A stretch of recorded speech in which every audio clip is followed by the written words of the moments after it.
Former federal prosecutor for the Eastern District of Virginia, Joseph Moreno, joins me, as well as former assistant U.S. attorney for the Eastern District of Virginia, Jon Fahey. Jonathan, first to you. I mean, we often admit we have no idea what's going on inside that grand jury room. We're all sort of, it's fascinating. We've all tried cases, had them, but, what could possibly be taking so long? This seems like a simple case. It's who, what, where, when, and follow the money. This is not a very complicated investigation. Yeah, exactly. And that really signals more problems for the Manhattan DA, because this, at least our understanding of this factual scenario isn't complicated. The other thing that just shows more problems, when you're calling a witness back, that means there's a problem with something that went on, because if everything went well, the grand jury was satisfied, or the government was satisfied that the grand jury was going to vote for a true bill, they wouldn't need to bring witnesses back on something insignificant. So my guess is there was something highly problematic from maybe Costello or something else that came up, and they had to bring it back to sort of clean things up or to corroborate something from before, but certainly not a good sign,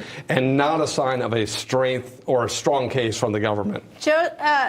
Mr. Moreno, I'll say, because you're not here. Let me talk to you.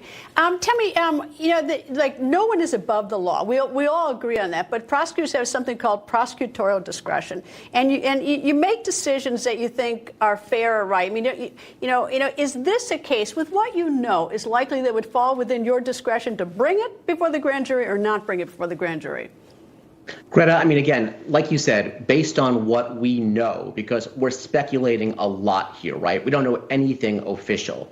To me, I have always been highly, highly skeptical of this case. And in particular, the way it tries, we think, to cobble together state law and an accounting misdemeanor with federal law, which would purportedly turn this into a felony, but you have to couple. Not to mention a statute of limitation. Wait, there's a statute of limitations issue as well. That's right. I mean, even if you can make the theory that the state law and the federal law go together to make a felony in New York, that's still a 5-year statute of limitations. Guess what? This happened 7 years ago. So there must be some other theory that the Manhattan DA would have to come forward to say, okay, why should that statute of limitations not apply and bar this case? So, look, again, prosecutorial discretion, super important. I'm very skeptical of this case.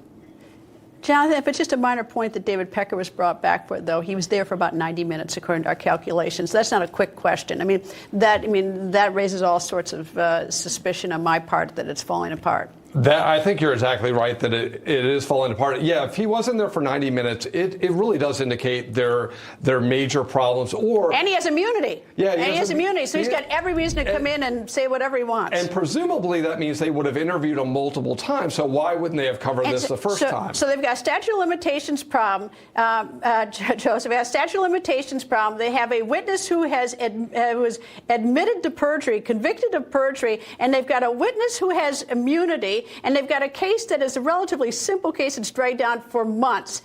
It doesn't look good on the outside for this prosecutor. But I mean, as a person, this is not about defending Donald Trump, right? This is about trying to preserve a justice system that truly is blind and does not go after people. It goes after crimes. And right now, this seems like anything but. This seems like the justice system is being used as a political weapon, and none of us should be happy about that.